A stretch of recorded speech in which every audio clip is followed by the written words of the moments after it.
Chapter number 6 से लेकर के 6 लेकर के 9 तक, ठीक, खींचेंगे। चैप्टर नंबर 6 क्या कहता है? परिवहन और संचार। बहुत ज़्यादा जल्दी खींचना है। परिवहन और संचार क्या है, चलिए चलते हैं। भारत में रेलवे तंत्र कब स्थापित किया गया था? 1853 में, लॉर्ड डलहौजी के समय में। भारत में प्रथम रेलवे लाइन का निर्माण कहाँ हुआ था? मुंबई से थाने के बीच हुआ था। आगे कि भारतीय रेलवे कितने जोन में है? 18 जोन में, पहले 17 जोन में था। भारतीय रेलवे किस प्रकार के रेलवे लाइन का प्रयोग करता है? सभी गेज, यानी कि ब्रॉड गेज, मीटर गेज और नैरो गेज सभी। आगे है 31 मार्च 2021 तक भारत में रेल मार्गों की कुल लंबाई कितना था? 68,103 किलोमीटर। आगे मार्च 2021 के अंत तक भारत के कुल राजमार्ग का लगभग कितना भाग विद्युतीकृत है? हो जाएगा 65.78%। 65.78%। भारतीय रेलवे को सर्वाधिक राजस्व किससे प्राप्त होता है? माल ढुलाई से। शताब्दी एक्सप्रेस गाड़ी का नाम किसकी शतवार्षिकी के संबंधित है? जवाहरलाल नेहरू से। कोंकण रेल जोड़ता है रोहा से मंगलोर को। कोंकण रेलवे रोहा को मंगलोर जोड़ता है। विश्व का सबसे लंबा प्लेटफॉर्म कौन है? गोरखपुर, उत्तर प्रदेश में। अब गोरखपुर नहीं रहा, अब हुगली हो गया। कहाँ का ही? कर्नाटका का है शायद। आगे की भारतीय अर्थव्यवस्था को गति देने वाला परिवहन का मुख्य साधन क्या है? रेलवे है। आगे विश्व में सर्वाधिक तेज गति से रेल चालक चलाने वाला विश्व का श्रेय किस देश को दिया जाता है? जापान को, अरे चीन को दिया जाता है। किसको? चीन को। आगे चलते हैं। कोंकण रेलवे नहीं जोड़ता है बेलगांव को, नहीं जोड़ता है। वहाँ के बाद मझगांव को जोड़ता है, मडगांव को, रत्नागिरी को और उडुपी को जोड़ता है। आगे चलते हैं। आगे है आगे की बिना विराम चलने वाली पहली वातानुकूलित रेलगाड़ी दुरंतो निम्नलिखित में से किन स्थानों के बीच चलती है? सियालदह से नई दिल्ली के बीच। सियालदह से नई दिल्ली के बीच। सियालदह से नई दिल्ली के बीच। पहली उदय एक्सप्रेस ट्रेन किस स्टेशन के बीच चली थी? बेंगलोर से कोयम्बटूर। बेंगलोर से कोयम्बटूर। अब आगे भारत एवं पाकिस्तान के बीच चलने वाली समझौता एक्सप्रेस चलती है अटारी से लाहौर के बीच। अटारी से लाहौर के बीच समझौता एक्सप्रेस। मैत्री एक्सप्रेस रेल सेवा का संबंध किससे? भारत बांग्लादेश से है। पैलेस ऑन व्हील्स की तर्ज पर नई रेलगाड़ी डेक्कन ओडिसी मुख्यतः किस राज्य में चली थी? महाराष्ट्र में। देखिए ओडिसी मतलब उड़ीसा बोल देगा, ये गलती हो जाएगा, महाराष्ट्र हो जाएगा। आगे कि भारत के रेल मंत्रालय की बुलेट ट्रेन चलाने की योजना कहाँ है? मुंबई अहमदाबाद के बीच।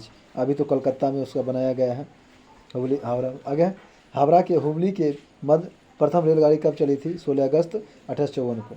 आगे मुगल सराय जंक्शन रेलवे स्टेशन का आविष्कारक तौर पर नाम बदल करके क्या रखा गया है? दीनदयाल उपाध्याय जंक्शन। आगे भारत में किस शहर में एक से अधिक रेलवे अंचलों की मुख्यालय है? कलकत्ता और मुंबई दोनों के बीच। आगे कि इस समय भारत का सबसे बड़ा एकीकृत उद्यम क्या है? भारतीय रेलवे है। आगे चलते हैं। आगे की भारत में ब्रॉड गेज के दो रेल पटरियां के बीच मानक दूरी क्या रखी गई है? 1.676 किलोमीटर। आगे 6 मीटर, 1.676 मीटर। आगे भारत में यात्री यातायात में सड़क यातायात का हिस्सा कितना है? 87%। आगे भारत का 40% सड़क परिवहन होता है राष्ट्रीय राजमार्गों से। कितना? 40%। भारतीय राजमार्गों पर कुल सड़क आवागमन का 40% यातायात होता है, जबकि राष्ट्रीय राजमार्गों की लंबाई कुल सड़क मार्ग का लगभग कितना है? 2.21%। राज्यों में सड़क मार्ग की लंबाई में प्रथम स्थान किसका है? महाराष्ट्र का है। आगे पिछले 4 दशकों में माल परिवहन में सड़क परिवहन का हिस्सा कितना रहा? बढ़ा है। आगे के राष्ट्रीय राजमार्ग विकास परियोजना के तहत प्रस्तावित स्वर्णिम चतुर्भुज के मार्ग में कौन सा शहर नहीं है? जयपुर है, लखनऊ है, जयपुर है, लखनऊ है, विजयवाड़ा है, यानी कि इसमें से कौन नहीं है? तो जयपुर है, विजयवाड़ा है, बेलगांव है और लखनऊ नहीं है। आगे चलते हैं। कौन सा कहता कि निम्नलिखित में कौन सा नगर स्वर्णिम चतुर्भुज पर नहीं है? तो जबलपुर नहीं है, मध्य प्रदेश में है। अजमेर है राजस्थान वाला, अहमदाबाद गुजरात वाला है, गया है। आगे चलते हैं। भारत का सबसे लंबा राजमार्ग कौन सा है? NH 44 है। आगे की स्वर्णिम चतुर्भुज परियोजना क्या है? यह देश के 4 महत्वपूर्ण महानगरों से द्रुत गति 4 चलने वाले मार्ग से जोड़ने की योजना है। आगे की उत्तर दक्षिण गलियारा परियोजना किन्हें आपस में जोड़ती है? श्रीनगर से कन्याकुमारी को। श्रीनगर को कन्याकुमारी से। स्वर्णिम चतुर्भुज का पूर्वी पश्चिमी गलियारा किन केंद्रों को जोड़ती है? सिलचर से पोरबंदर को। प्रधानमंत्री ग्राम सड़क योजना किस वर्ष प्रारंभ किया गया था? 2000 ईस्वी में। सड़कों की कुल लंबाई के हिसाब से विश्व में भारत का कौन सा स्थान है? दूसरा है। भारत में सड़कों के जाल की कुल लंबाई कितना है? 62.16 लाख किलोमीटर है। उत्तर पश्चिमी एवं पूर्वी पश्चिमी कॉरिडोर सुपर हाईवे का मिलन कस्बा कहाँ है? झांसी में। राष्ट्रीय राजमार्ग विकास परियोजना के तहत कितने महानगरों को आपस में जोड़ने की योजना है? 4 गो। आगे चलते हैं।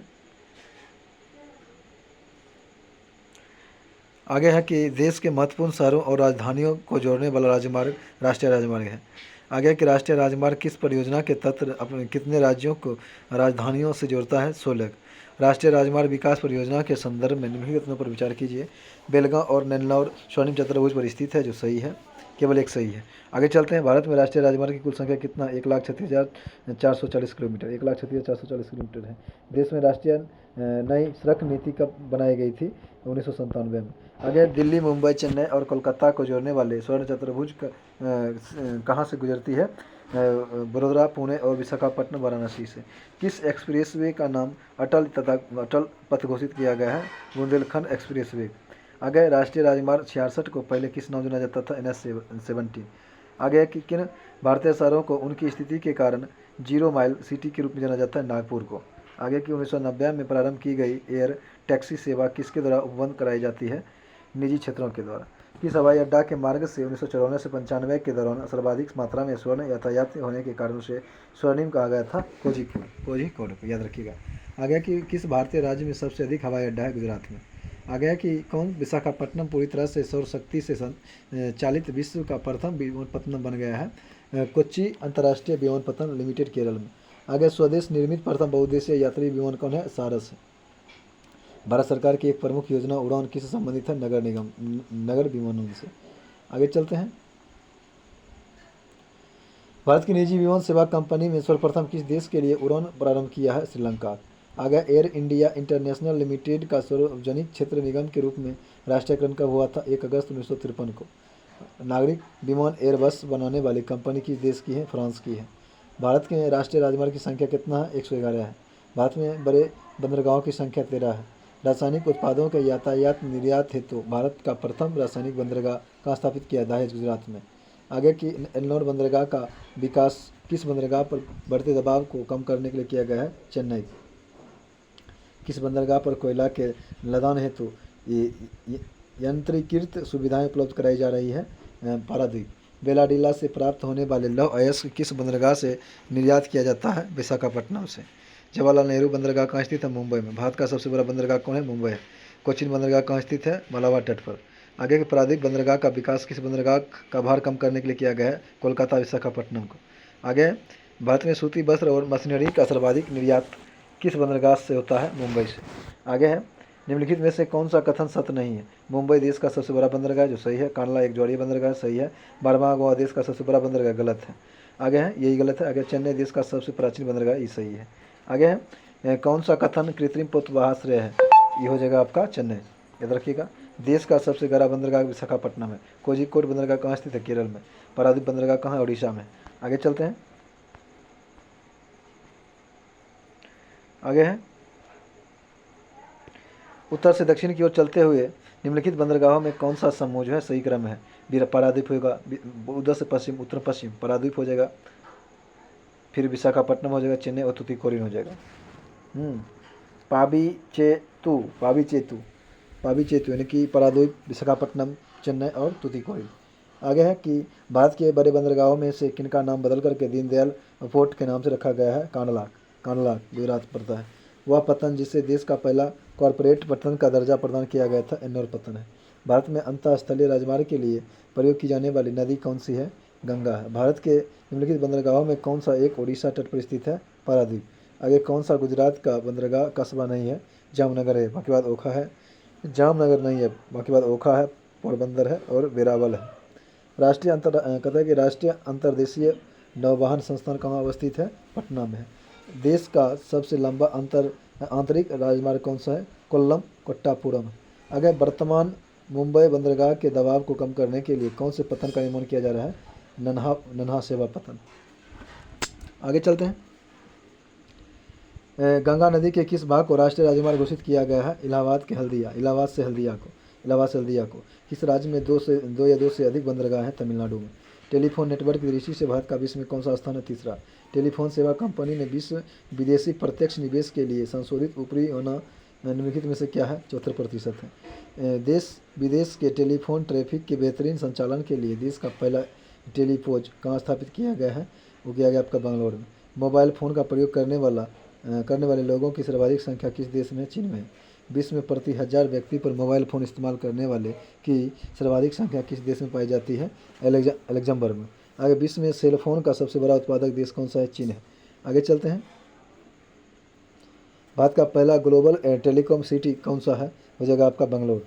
आगे कि try telecom regulatory authority of India, try किस क्षेत्र की नियामक संस्था है? दूरसंचार। आगे है ट्राई फुल फॉर्म होता है telecom regulatory authority of India. विश्व में इंटरनेट उपभोक्ताओं की सर्वाधिक संख्या किस देश में? चीन में।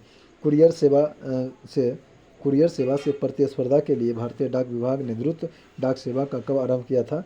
1986 से। आगे के प्रोजेक्ट एरो का संबंध किस आधुनिकीकरण से है? डाकघर से। विश्व का एकमात्र तैरता डाकघर किस झील पर स्थित है? डल झील पर है। आगे, भारत का सबसे बड़ा कंटेनर पोर्ट कौन सा है? जवाहरलाल नेहरू पोर्ट है। भारतीय रेलवे ने अपने हेल्पलाइन नंबरों को एक ही नंबर में एकीकृत किया है। यह नंबर है आपका 1551, यही ना है? होगा 1551 नहीं, 139 है क्या? भारतीय रेलवे के 139। आगे है सुप्रसिद्ध विक्टोरिया टर्मिनल स्टेशन यानी कि वर्तमान में छत्रपति शिवाजी महाराज टर्मिनल मुंबई किस कालावधि में बनाई गई थी? 1978 से 88 के बीच। 1988 के बीच। दक्षिण पूर्व रेलवे SER का मुख्यालय कहाँ है? कोलकाता में। भारतमाला परियोजना किससे संबंधित है? भारत में राष्ट्रीय राजमार्ग के नेटवर्क से। भारत में निर्मित प्रथम कच्चे तेल के पाइपलाइन का नाम क्या है? और नहरकटिया, नूनावाटी, बरौनी और हेल्पलाइन है। कहता है कि हजीरा विजयनगर जगदीशपुर गैस पाइपलाइन कहाँ है? यह जगह पर कोच्चि में। आगे चलते हैं अब चैप्टर नंबर 7। चैप्टर नंबर 7 देखेंगे, राजस्व क्या है इसके बारे में जानेंगे। भारत का वित्तीय वर्ष प्रारंभ होता है 1 अप्रैल से।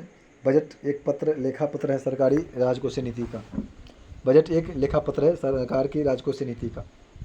शून्य आधारित बजट का क्या अर्थ होता है? हर बार बिल्कुल नए सिरे से बजट तैयार करना। शून्य आधारित बजट तकनीकी की देश की देन मानी जाती है अमेरिका। संयुक्त राज्य अमेरिका में शून्य आधारित बजट तकनीकी को सर्वप्रथम कब अपनाया गया था? 1977 में। भारत में शून्य आधारित बजट की किस वर्ष वार्षिक बजट में अपनाया गया था? 1987 से 88 में। भारत में सर्वप्रथम किस राज्य में शून्य आधारित बजट तकनीकी को अपनाया गया है? आंध्र प्रदेश में। आगे चलते हैं। आगे है कि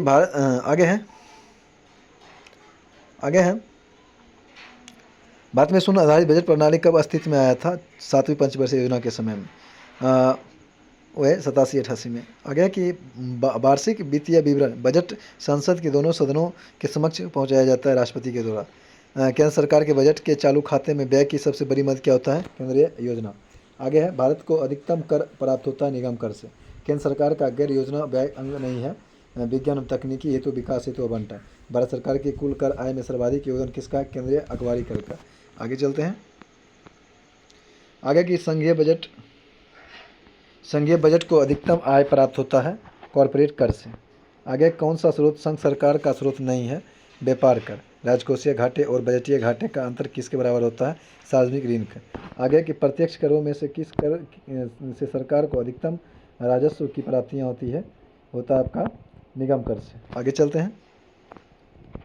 भारत सरकार के बजट के कुल घाटे में किस घाटे का सबसे अधिक योगदान होता है? राजकोषीय घाटा। आगे कि कौन सा एक साधन केंद्र सरकार के राजस्व का स्रोत नहीं है? कृषि आयकर। आगे चलते हैं। राजकोषीय घाटे से तात्पर्य है कि कुल व्यय माइनस राजस्व प्राप्ति प्लस ऋण की वसूली प्लस विनिवेश प्राप्ति। आगे कि भारत जैसे अब विकसित देशों जो गतिहीनता और मुद्रास्फीति दोनों से बचने को कृत संकल्प है को अधिक और वृद्धिशील मात्रा में किसकी प्राप्ति के उपाय करने होंगे? वह है कर यानी कि टैक्स। हाल के वर्षों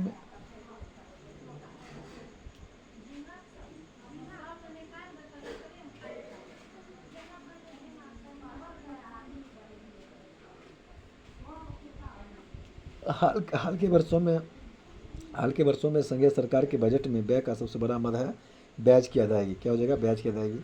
संघ सरकार द्वारा किस कर की वसूली नहीं की जा सकती है? कृषि भूमि पर आयकर।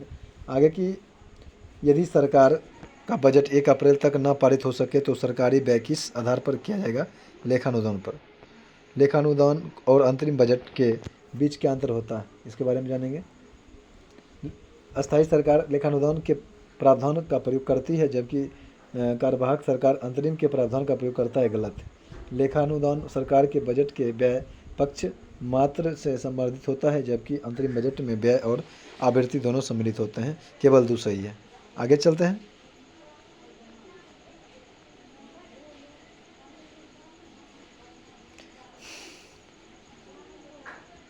भारत के संविधान में बजट को कहा जाता है वार्षिक बजट स्टेटमेंट। वार्षिक बजट स्टेटमेंट। वार्षिक बजट स्टेटमेंट। भारत में किसने आमदनी पर कर की शुरुआत किया था? जेम्स विल्सन ने। संघ सरकार के कर राजस्व में सबसे महत्वपूर्ण स्रोत क्या है? निगम कर। आगे की कौन सा कर भारत सरकार द्वारा नहीं लगाया जाता है? मार्ग कर। आगे कौन सा समूह केंद्रीय सरकार से संबंधित है? उत्पाद शुल्क, सीमा शुल्क और आयकर। हाँ, आगे है भारत में कृषि आयकर लगाया जाता है राज्य सरकार के द्वारा। कौन सा प्रत्यक्ष कर है? संपदा कर है। आगे भारत की राजकोषीय नीति निम्नलिखित में से कौन सा उद्देश्य शामिल नहीं है? पूर्ण रोजगार है, कीमत स्थिरता है, संपत्ति व आय का नियोजित वितरण है, अंतर्राष्ट्रीय व्यापार विनियमन नहीं है। कराधान एक उदाहरण है राजकोषीय नीति का। भारत सरकार का व्यय किस पर इमदाद के कारण अधिकतम होता है? तेल पर। आगे कौन भारत के आर्थिक सर्वेक्षण को प्रकाशित करता है? वित्त मंत्रालय। संघ सरकार द्वारा अर्जित कौन से राजस्व को राज्य सरकार के वितरित नहीं किया जाता है? वह जगह सीमा शुल्क। आगे है वंशागति संपत्ति के बिक्री पर डैश कर लगता है? पूंजी लाभ कर। क्या लगता है? पूंजी लाभ कर लगता है। आगे है कौन सी संस्था भारत में राजकोषीय नीति तैयार करती है? वित्त मंत्रालय। घाटे की वित्तीय व्यवस्था का अर्थव्यवस्था पर क्या प्रभाव पड़ता है? मुद्रा आपूर्ति की बढ़ोतरी होती है। आगे है कि सब्सिडी एक भुगतान है जो सरकार किसी उत्पादक को किसी वस्तु के बाजार मूल्य के रूप में देती है। आगे कि भारत में सामान और सेवा कर जीएसटी शुरू किया गया था 1 जुलाई 2017 से। सामान और सेवा कर जीएसटी लागू करने वाला पहला देश कौन था? फ्रांस था। भारत में असम। आगे है वस्तु एवं सेवा कर में निम्नलिखित में से कौन सा कर शामिल नहीं किया जाता है? सीमा शुल्क नहीं किया जाता है, उत्पाद शुल्क किया जाता है, मूल्यवर्धित कर किया जाता है और सेवा कर किया जाता है। आगे कि भारतीय संसद द्वारा हाल ही में पारित जीएसटी संविधान संशोधन विधेयक को स्वीकृति देने वाला पहला भारतीय राज्य कौन बना? आसाम बना है। 1 जुलाई 2017 को भारत में जीएसटी का औपचारिक शुभारंभ कब हुआ था? संसद भवन से हुआ था।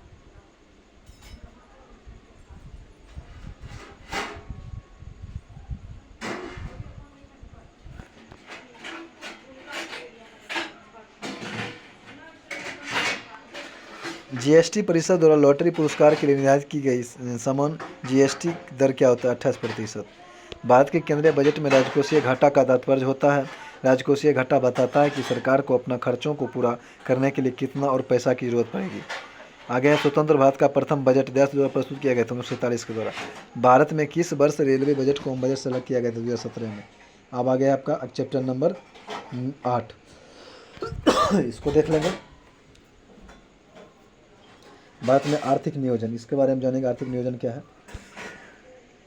भारत में आर्थिक नियोजन का स्वरूप कैसा है इसके बारे में जानेंगे। विकेंद्रीकृत है, निर्देशात्मक है, समाजवादी और पूंजीवादी है, सभी है। भारत में आर्थिक नियोजन के प्रमुख उद्देश्य रहे हैं आर्थिक समृद्धि एवं आत्मनिर्भरता, पूर्ण रोजगार के साथ आर्थिक असमानताओं की कमी, गरीबी उन्मूलन तथा आधुनिकीकरण, सभी। आगे भारत में योजना से संबंधित सबसे पहला विचार प्रस्तुत करने का श्रेय किसको जाता है? एम विश्वेश्वरैया को जाता है। इनका कहाँ था? तमिलनाडु पड़ता था घर। आगे है भारतीय योजना निर्माण के उद्देश्य क्या है? राष्ट्रीय आय में वृद्धि, आय और संपत्ति में असमानताओं को घटाना, निर्धनता निर्मूलन, सभी। भारत में योजना की अवधारणा कब स्वीकार किया गया था? 1950 में। कौन सा एक संविधानोत्तर संस्था है? नीति आयोग। आर्थिक आयोजन एक अनिवार्य अभिलक्षण है समाजवादी अर्थव्यवस्था का।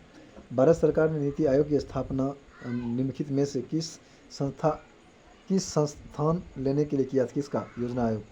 पूर्ववर्ती योजना आयोग को आर्थिक मंत्रिमंडल किसने बताया था? अशोक चंद्रा ने। आगे चलते हैं।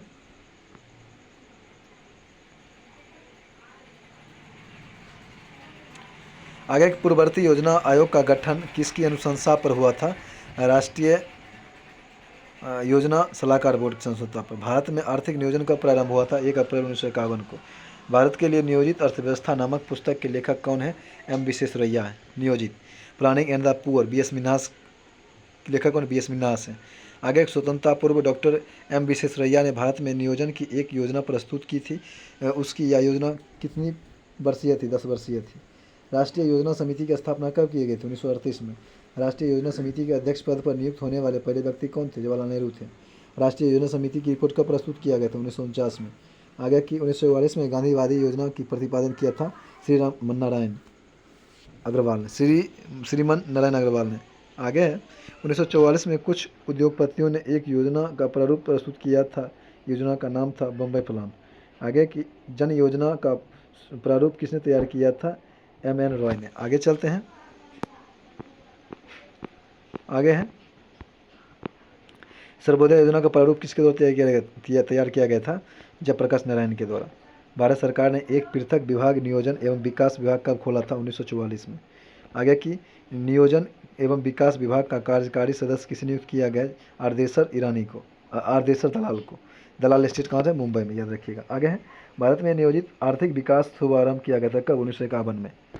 आगे है किस अर्थशास्त्री ने विकासशील देशों के लिए रोलिंग प्लान की अवधारणा का सर्वप्रथम समर्थन किया था? गोनार्ड मीडल। आर्थिक नियोजन विषय है समवर्ती सूची का। आगे की योजना आयोग द्वारा अब तक कितनी पंचवर्षीय योजना बनाई गई थी? 12।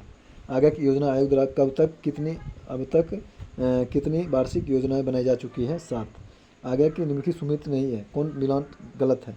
प्रथम पंचवर्षीय योजना 1951-56 सही है। तृतीय पंचवर्षीय 1966-71 ये गलत है। ये गलत है। आगे चलते हैं। आगे की छठी पंचवर्षीय योजना 1980-85 सही है। 10वीं 2002 से 2007 सही है। हो जाएगा 69 से 74 हो जाएगा। आगे चलते हैं। आगे की अनवरत योजना किस विधि के लिए बनाई गई थी? 1978 से 83 के लिए।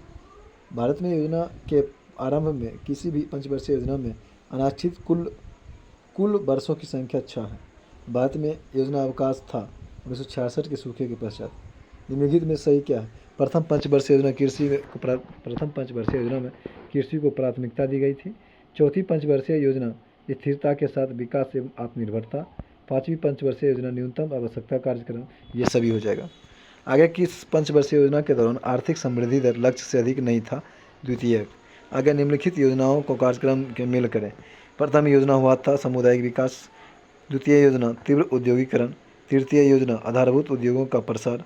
चतुर्थ योजना स्वावलंबन की प्राप्ति एवं स्थिरता के साथ विकास। पंचम हो जाएगा न्यूनतम आवश्यकता कार्यक्रम। आगे चलते हैं। आगे है आपका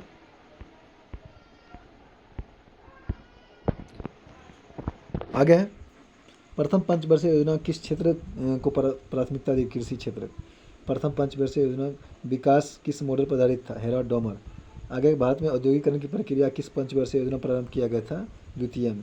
द्वितीय पंचवर्षीय योजना का प्रारूप किसने तैयार किया था? पीसी मालनोबिस ने।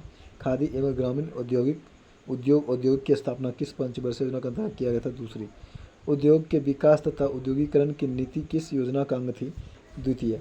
दूसरी योजना को किसको प्राथमिकता दी गई थी? भारी उद्योग को। भारत की कौन सी पंचवर्षीय योजना सोवियत संघ के 1928 के फील्डमैन योजना का अनुसरण करके तैयार किया गया था? द्वितीय। आगे की किस पंचवर्षीय योजना के दौरान देश में 3 लौह इस्पात संयंत्र स्थापित किए गए थे? द्वितीय पंचवर्षीय योजना अवधि में स्थापित 3 लौह इस्पात संयंत्र में कौन शामिल नहीं था?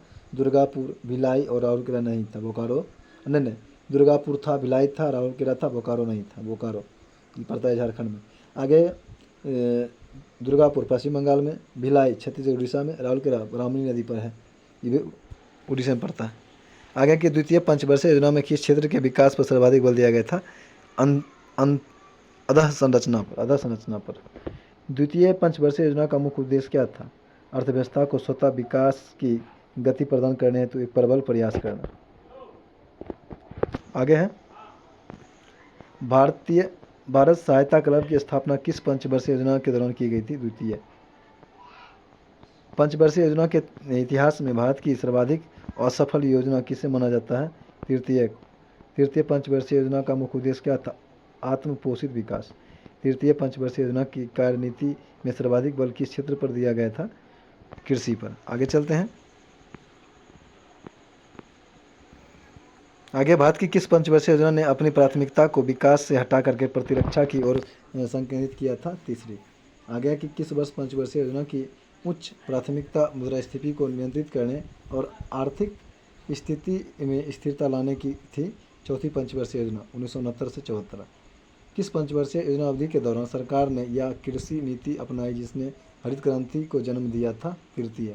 अब आ गया भारत में संपोषित विकास का उद्देश्य सर्वप्रथम अपनाया गया था तृतीय पंचवर्षीय योजना में। चतुर्थ पंचवर्षीय योजना के असफल रहने का कारण क्या था? बांग्लादेशी शरणार्थियों का आना, खराब मानसून, बिगड़ती कीमती स्थिति। आगे की चौथी पंचवर्षीय योजना 1969-74 को कहा जाता है गॉडगिल योजना। पाँचवीं पंचवर्षीय योजना का अभिगम पत्र किसने तैयार किया था? वो डीपी धर ने। केकर वाला? 5 वाला। आगे के न्यूनतम आवश्यकता कार्यक्रम का आरंभ किस पंचवर्षीय योजना में किया गया था? 5वीं में।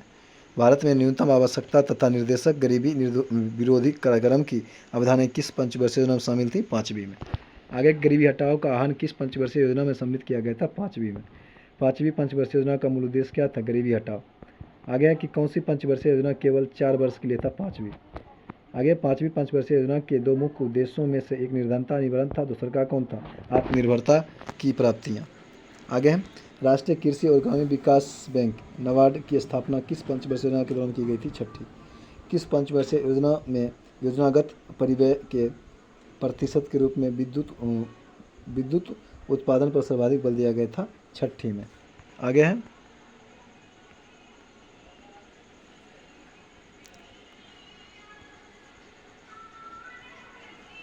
7वीं पंचवर्षीय योजना की अवधि क्या था? 1985 से 90 था। 7वीं 85 से 90। 7वीं पंचवर्षीय योजना का प्रारूप तैयार करने का श्रेय किसे जाता है? रामकृष्ण हेगड़े को। आगे की 7वीं पंचवर्षीय योजना में प्रारंभ किया गया एक महत्वपूर्ण रोजगार कार्यक्रम JRY था। 8वीं पंचवर्षीय योजना की अवधि क्या थी? 1992 से 97। 8वीं पंचवर्षीय योजना का नवीन प्रारूप किसके निर्देश पर तैयार किया गया था? प्रणब मुखर्जी। आगे की किस पंचवर्षीय योजना में आर्थिक अर्थव्यवस्था की दर अपने लक्ष्य से अधिक रही थी? 8वीं में। वह पंचवर्षीय योजना जिसका 4 सरकारों ने अपने अपने तरीकों से प्रारूप तैयार किया था कौन था? 8वीं। 9वीं पंचवर्षीय योजना की अवधि क्या थी? 1 अप्रैल 1997 से 31 मार्च 2002 तक। आगे की 9वीं पंचवर्षीय योजना में प्राथमिकता दी गई थी न्यायपूर्ण वितरण एवं असमानता के साथ विकास। 9वीं योजना के प्राथमिक क्षेत्र क्या था? पर्याप्त उत्पादन, रोजगार पैदा करना, मूल्यों में स्थायित्व रखते हुए आर्थिक विकास की गति को तीव्र करना, न्यायपूर्ण वितरण एवं असमानता के साथ विकास सभी। 10वीं पंचवर्षीय योजना की अवधि क्या थी? 2002 से 2007।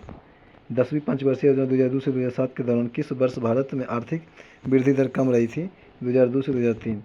10वीं पंचवर्षीय योजना 2002 से 2007 के दौरान किस वर्ष भारत में आर्थिक वृद्धि दर सबसे अधिक रही थी? 2006 से 7 में। आगे की 11वीं पंचवर्षीय योजना की अवधि के लिए कौन सा सही है? ये हो जाएगा आपका 1/4/2007 से 31/3/2012 तक। आगे कौन सी पंचवर्षीय योजना सही नहीं है? प्रथम 51-56 सही है, दूसरा का 56-61 सही है, तीसरा का 61-66 सही है, चतुर्थ 66-71 गलत। ये था आपका 69 से 74 के बीच था। चलिए आगे चलते हैं। सामुदायिक विकास कार्यक्रम प्रारंभ किस वर्ष किया गया था? 1952 में। आत्मनिर्भरता किसका मुख्य उद्देश्य है? 7वीं पंचवर्षीय योजना। आगे चलते हैं। अब आगे है आपका किस पंचवर्षीय योजना में भारत की कृषि वृद्धि दर सर्वाधिक रही थी? चौथी में। 11वीं पंचवर्षीय योजना की अवधि में रोजगार के कितने नए अवसर सृजित किए गए थे? 7 करोड़। 11वीं पंचवर्षीय योजना में निरूपित समावेशी विकास किस एक को सम्मिलित नहीं करता है? पूंजी बाजार सशक्तिकरण करना। भारत की पंचवर्षीय योजना के संदर्भ में औद्योगिकरण के ढांचे में परिवर्तन के अंतर्गत भारी उद्योग का महत्व कम करते हुए आधारिक संरचना पर बल देने की शुरुआत किस योजना में की गई थी? 6ठी। निम्नलिखित योजनाओं में से भारत में उच्चतम वृद्धि दर किस योजना में रही थी? 11वीं में। आगे की अर्थव्यवस्था के विकास के लिए केंद्रीकृत योजना सर्वप्रथम कहाँ अपनाया गया था? पूर्व सोवियत संघ। भारत में योजना अवधि में कितनी बार योजना अवकाश रहा था? 3 बार। भारतीय नियोजन काल का कौन सा दशक कृषि उत्पादन की वृद्धि से अधिक सफल माना जाता है? 1980 के दशक। आगे चलते हैं। आगे निम्नलिखित कथनों पर विचार कीजिए। चौथी पंचवर्षीय योजना का प्रतीक प्रवर्तक स्थगित किया गया था और उसके स्थान पर 1966-69 की 3 वर्षीय योजना लाया गया था। सही है। 5वीं पंचवर्षीय योजना 1 वर्ष पूर्व ही समाप्त कर दी गई थी। सही है। 8वीं पंचवर्षीय योजना का आरंभ 1990 की जगह 1992 में हुआ था। सही। आगे की नीति आयोग का गठन किस वर्ष किया गया था? 2015 में। आगे भारत में योजना आयोग का गठन कब किया गया था? मार्च 1950 में। योजना आयोग के स्थान पर नया नीति आयोग जनवरी 2015 में अस्तित्व में आया था। नीति आयोग का प्रधान अध्यक्ष कौन होता है? प्रधानमंत्री होता है। आगे किसे नवगठित नीति आयोग का प्रथम उपाध्यक्ष बनाया गया था? अरविंद पनगड़िया को। आगे की नीति आयोग का प्रमुख कार्य अधिकारी किसने बनाया था? सिंधु श्री खुल्लर को। आगे चलते हैं।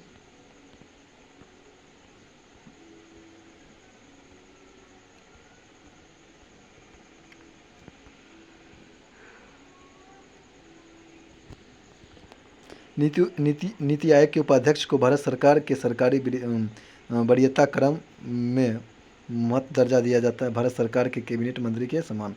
आगे के भारत के नीति आयोग के संबंध में कौन सा कथन सही है? नीति आयोग का संविधान में कोई उल्लेख नहीं है। सही है। इसके सदस्य एवं उपाध्यक्ष का कोई निश्चित कार्यकाल नहीं होता है। सही है। इसके सदस्यों के लिए कोई निश्चित योग्यता भी नहीं होता है। सही है। आगे नीति आयोग की स्थापना की गई थी संघीय मंत्रिपरिषद द्वारा एक विशेष प्रस्ताव पारित कर। आगे भारत का नीति आयोग 2015 में बनाया गया था। सही है। सलाहकार निकाय है। सही है। बाकी बात 1 और 3 सही है। आगे के राष्ट्रीय विकास परिषद का गठन किस वर्ष किया गया था? 1952। राष्ट्रीय विकास परिषद का अध्यक्ष कौन होता है? प्रधानमंत्री होता है। राष्ट्रीय विकास परिषद का प्रधान सचिव कौन होता है? नीति आयोग का सचिव होता है। राष्ट्रीय विकास परिषद में शामिल नहीं होता है वित्त आयोग के सदस्य। बाकी बात राज्य के मुख्यमंत्री होते हैं, नीति आयोग के सदस्य होते हैं, प्रधानमंत्री होते हैं। आगे 1967 में किसे राष्ट्रीय विकास परिषद का सदस्य प्रदान किया गया था? सदस्यता हो जाएगा आपका केंद्रीय मंत्रिमंडल के सभी सदस्य, केंद्र शासित प्रदेश के प्रशासक, राज्यों के मंत्रिमंडल के सभी सदस्य, भारत के उपराष्ट्रपति सभी। बाकी बात एक को छोड़ करके सिर्फ आंसर हो जाएगा आपका 1 और 3, यानी कि केंद्रीय मंत्रिमंडल के सभी सदस्य और केंद्र शासित प्रदेश के प्रशासक। आगे नीति आयोग के उपाध्यक्ष के संबंध में कौन सा कथन सही है? उसे कैबिनेट मंत्री का दर्जा प्राप्त है। सही है। वह आयोग का वास्तविक कार्यकारी प्रमुख होता है। सही है। 2 और 3। आगे राष्ट्रीय विकास परिषद संबंधित है 5वीं पंचवर्षीय योजना के अनुमोदन करने से। भारत में वित्त आयोग के गठन का प्रावधान संविधान के किस अनुच्छेद में है? 280 में। आगे के वित्त आयोग के संबंध में सही कथन क्या हो जाएगा? यह एक संवैधानिक संस्था है। इसका गठन संविधान के अनुच्छेद 280 के अंतर्गत किया गया है। 15वें वित्त आयोग के अध्यक्ष NK सिंह हैं। अब अरविंद पनगड़िया आ गए हैं सर। आगे चलते हैं। NK सिंह हैं, हाँ 15 में, 16 में कौन था? अरविंद पनगड़िया। आगे A B C सही है। आगे चलते हैं।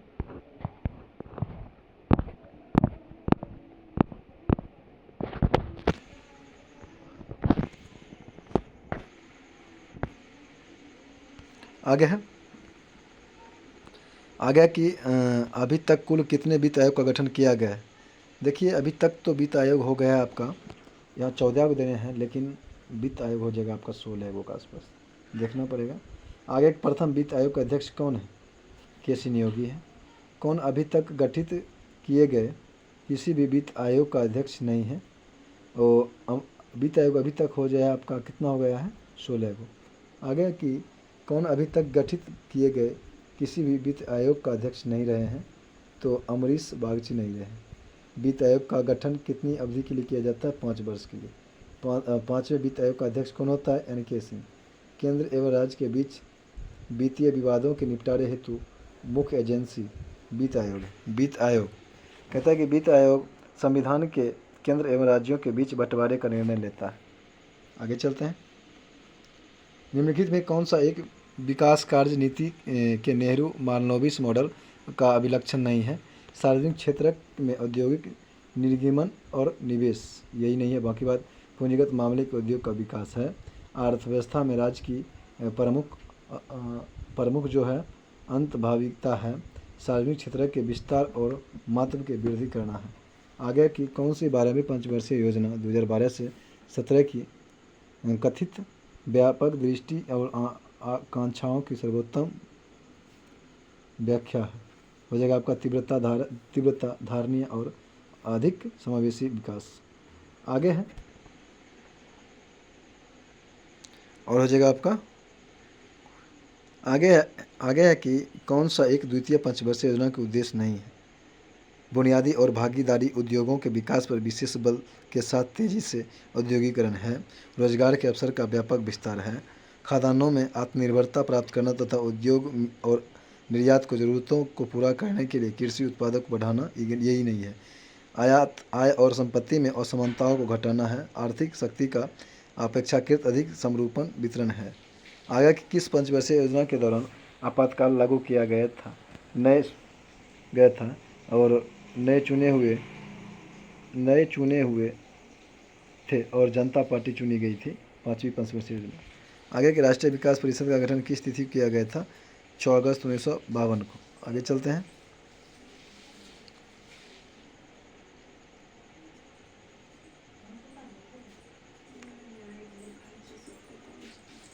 नियोजन पूर्व प्रेक्षित साझा गया है। ये हो जाएगा आपका संतुलित सामाजिक आर्थिक विकास के लिए, विकास के लाभ समरूप में वितरित करने के लिए और आंचलिक विषमताओं को दूर करने पर ध्यान केंद्रित करने के लिए, उपलब्धता संसाधनों की उपयोग अधिकतम बनाने के लिए। आगे कहता है कि वित्त आयोग के अध्यक्ष के लिए जरूरी है कि वह सार्वजनिक मामलों में अनुभव वाला व्यक्ति हो, सब चीज़ के बारे में विशेष जानकार होना चाहिए। आगे की राष्ट्रीय नियोजन में रोलिंग प्लान की अवधारणा लागू किया गया था जनता सरकार के द्वारा। हाँ, भारत में योजना अवकाश की प्रारंभ अवधि थी 1966-69। 11वीं पंचवर्षीय योजना का उद्देश्य था समष्टि आर्थिक वृद्धि। आगे किस पंचवर्षीय योजना के अंतर्गत जो है समाजवादी ढांचे की स्थापना संकल्पित किया गया था? वो द्वितीय पंचवर्षीय योजना में। आगे की निम्नलिखित पंचवर्षीय योजनाओं में कौन सी योजना अंतर्विष्ट और 2 युद्धों के कारण प्रभावित हुआ था? तीसरी पंचवर्षीय योजना। 20 सूत्री आर्थिक कार्यक्रम प्रथम बार किस वर्ष प्रारंभ किया गया था? 1975 में। आगे किस पंचवर्षीय योजना में भारी उद्योग की प्राथमिकता दी गई थी? दूसरी में। नीति आयोग के विषय में कौन सा कथन सही नहीं है? इसका गठन योजना आयोग के स्थान पर किया गया था, सही है। इसका गठन जनवरी 2015 में किया गया था, सही है। यह सरकारी संघवाद के सिद्धांत पर आधारित है, ये भी सही है। कहता है कि योजना काल में सर्वाधिक वृद्धि दर किस योजना में प्रारंभ की गई थी? 10वीं में। चल योजना के बारे में निम्नलिखित पर विचार कीजिए। आगे है चालू वर्ष के लिए एक योजना जिसमें वार्षिक बजट शामिल होता है, सही है। यह अर्थव्यवस्था की आवश्यकता अनुसार प्रतिवर्ष संशोधित होती है, ये भी सही है। यानी कि 1 और 3 सही है। आगे चलते हैं। आगे है आपका नेहरू मालनोबिस विकास की नियुक्ति निम्नलिखित में से किस पंचवर्षीय योजना द्वारा पहली बार क्रियान्वित की गई थी? दूसरी पंचवर्षीय योजना। आगे कौन सा कथन या कौन सा जोड़ा सही नहीं है? प्रथम पंचवर्षीय योजना 1951-56। तृतीय था 1966 से 71, यही गलत है, 69 था। और छठी था 80 से 85, सही है। आगे है कि निम्नलिखित में कौन सही नहीं है? 10वीं पंचवर्षीय योजना 2002 से 2007 सही है। प्रथम 51 से 56 सही है।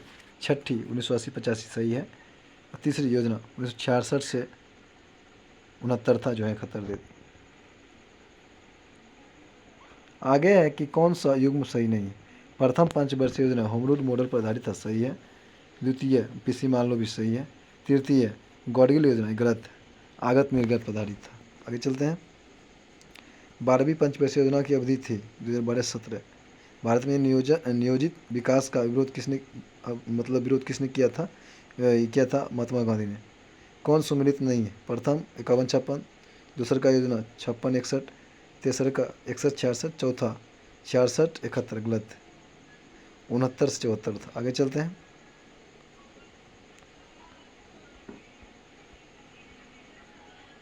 आगे की पंचवर्षीय योजना पहली बार कहाँ शुरू किया गया था? USSR में। सूची को सूची 2 में लाना है।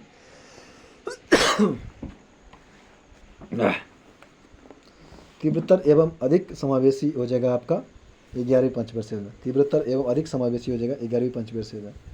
तीव्रतर एवं अधिक समावेशी विकास हो जाएगा वो 11वीं पंचवर्षीय योजना। तीव्रतर अधिक समावेशी और साधारण वृद्धि हो जाएगा 12वीं में। द्वितीय विश्व युद्ध से उत्पन्न असंतुलित को कठिन करना था, ये हो जाएगा आपका पहली पंचवर्षीय योजना में। आत्मनिर्भरता प्राप्त करना था 5वीं में। आगे भारत की दूसरी पंचवर्षीय योजना पीसी मालनोबिस द्वारा विकसित एक आर्थिक मॉडल पर आधारित था। स्वतंत्र भारत में योजना बनाने का विचार कहाँ से लाया गया था? मुंबई प्लान से। बस चैप्टर 8 खत्म, अब चैप्टर 9 चलेंगे। अंतर्राष्ट्रीय व्यापार, इसके बारे में भी जान लेंगे।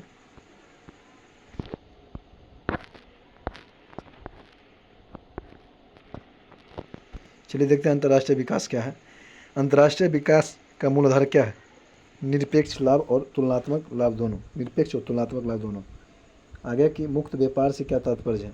मुक्त व्यापार से तात्पर्य है कि आयात और निर्यात पर कोई प्रतिबंध नहीं होता है। आगे है कहता है कि डंकल ड्राफ्ट क्या है? या उरुग्वे चक्र समझौते से संबंधित है। सुपर 301 क्या है? यह अमेरिकी व्यापार कानून की वह धारा है जो अपने आयात पर सीमा शुल्क लगाने की शक्ति देता है।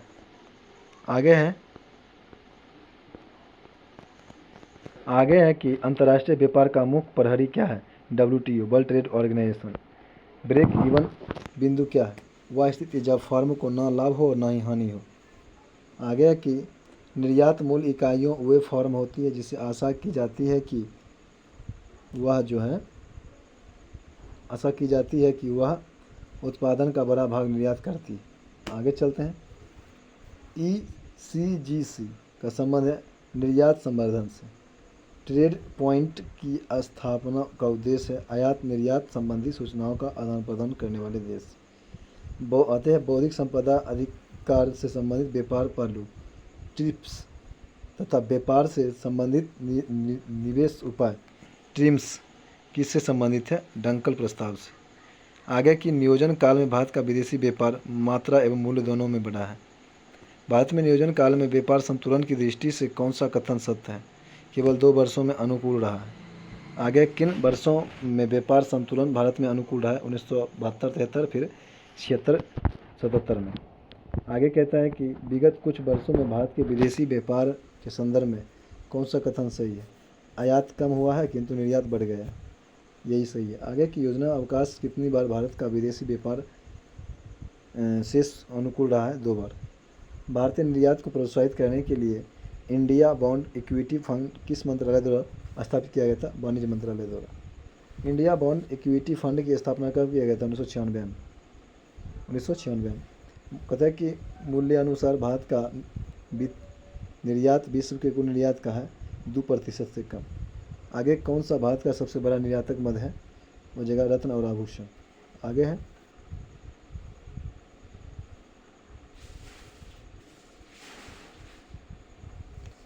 हाल ही में किस में सर्वाधिक तीव्रतम वृद्धि हुई है? कंप्यूटर सॉफ्टवेयर में। भारत से सर्वाधिक मूल्य के रत्न आभूषणों का निर्यात किस देश से होता था? अमेरिका से। समुदाय संगठन के अनुसार भारत के निर्यात का सबसे बड़ा भाग किसको जाता था? यूरोपीय आर्थिक समुदाय को। भारतीय चमड़ा का सर्वाधिक निर्यात किसका होता था? इंग्लैंड करता था। किसके निर्यात से भारत की निर्यात आय में सर्वाधिक योगदान रहा है? रत्न एवं आभूषण का। आगे है भारत की किस नगदी फसल से निर्यात के द्वारा अधिकतम विदेशी मुद्रा की आय प्राप्त हुई थी? चाय को। आगे भारत के निर्यात की वस्तु चाय हो जाएगा। आगे किस क्षेत्र के निर्यात मूल्यों ने विगत वर्षों में निर्यात व्यापार में सर्वाधिक योगदान दिया है? टेक्सटाइल हो जाएगा। आगे चलते हैं। 1950 में विश्व निर्यात में भारत का योगदान 1.85% था। वर्तमान में यह 2.00% है। आगे की कौन सी वस्तु भारत में आयात की वस्तु नहीं है? अबरख। आगे है हाल के वर्षों में भारत में आयात के सबसे बड़े मद कौन सा है? पूंजीगत वस्तुएं एवं पेट्रोलियम पदार्थ। आगे के निम्नलिखित वर्षों में किस वर्ष के प्रदेशों के साथ भारत का सर्वाधिक आयात व्यापार रहा है? ओपेक। आगे चलते हैं। कौन सी भारत में आयात की एक वस्तु है? अभियंत्रिकी वस्तु। आयात की एक वस्तु है अभियंत्रिकी वस्तु। LNG के आयात के लिए भारत का पहला LNG टर्मिनल कहाँ स्थापित किया गया था? दहेज में। भारत के आयात का अधिकतम भाग कहाँ से प्राप्त होता है? ओपेक से। आगे चलते हैं। भारत द्वारा सबसे अधिक विदेशी मुद्रा किस पर होता है? तेल पर, पेट्रोलियम पदार्थ पर। आगे है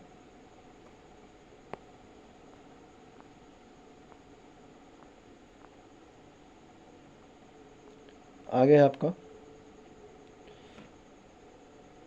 आगे के निम्नलिखित में कौन सा कथन सही है? सुपर 301 के कारण भारत का अमेरिका के साथ व्यापार अप्रभावित रहा, यही सही है। आगे चलते हैं। भारत का विदेशी व्यापार में व्यापक की दृष्टि से सर्वाधिक महत्वपूर्ण देश कौन सा हो जाएगा? संयुक्त राज्य अमेरिका हो जाएगा। भारत का अधिकतम विदेशी व्यापार किसके साथ हुआ? चीन के साथ। विदेशी व्यापार को बढ़ावा देने के लिए भारत में विशेष आर्थिक क्षेत्र की स्थापना किस देश की तर्ज पर की गई थी? चीन। कहता है कि दृश्य निर्यात और दृश्य आयात के मूल्य में अंतर को क्या कहते हैं? व्यापार शेष। उत्तर प्रदेश में निर्यात प्रोसेसिंग क्षेत्र कहाँ है? नोएडा में। आगे किस एक जगह मुक्त व्यापार क्षेत्र नहीं है? तिरुवनंतपुरम में। आगे है कि कौन सा मुक्त व्यापार को सबसे अच्छे परिभाषित करता है? निर्यात और आयात पर कोई प्रतिबंध नहीं लगा। कौन सा संगठन विदेशी व्यापार का संवर्धन करता है? ECGC। आगे है दक्षिण विनियोग व्यापार तथा तकनीकी आंकड़ा विनिमय केंद्र सीडटेक किसकी योजना है? G15। देश की आयात निर्यात नीति के अंतर्गत आयातित वस्तुओं पर मात्रात्मक नियंत्रण को कब समाप्त किया गया था? 1 अप्रैल 2001 को। आगे निजी क्षेत्र में देश का प्रथम निर्यात प्रोसेसिंग क्षेत्र कहाँ स्थापित किया गया था? सूरत में। कहता है कि नए गेट समझौते के अंतर्गत वस्त्र व्यापार से संबंधित बहुउद्देशीय व्यवस्था को कितने वर्षों में पूर्णतः समाप्त करने की व्यवस्था है? 10 वर्षों में। गिल्ड एंड बाजार किससे संबंधित है? सरकारी प्रतिभूतियों से। कालीनों की निर्यात के संदर्भ में कालीन चिन्ह किस तथ्य का परिचयदायक है? यह द्योतक है कि वस्तु बनाने में बाल श्रम का उपयोग नहीं हुआ है। आगे कि यदि सूरत में बनी वस्तुएं मुंबई या दिल्ली में बेची जाएगी तो यह प्रादेशिक व्यापार हुआ। प्रादेशिक व्यापार हुआ। आगे चलते हैं।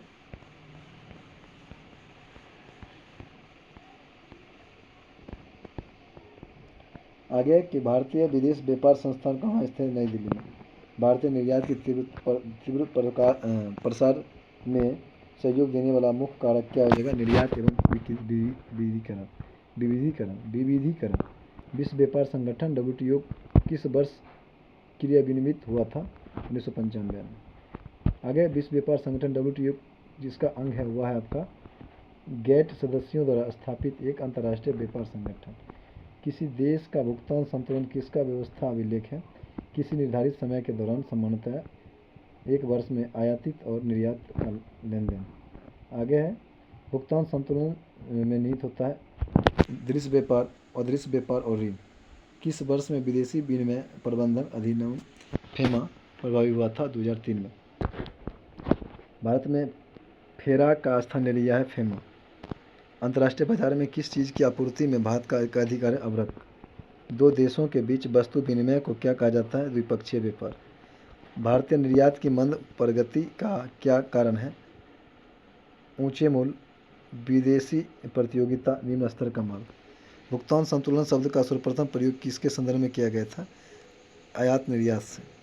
ट्रिप्स यानी कि बौद्धिक संपदा अधिकार के व्यापार से संबंधित करार संचालन किससे द्वारा किया था? WTO द्वारा।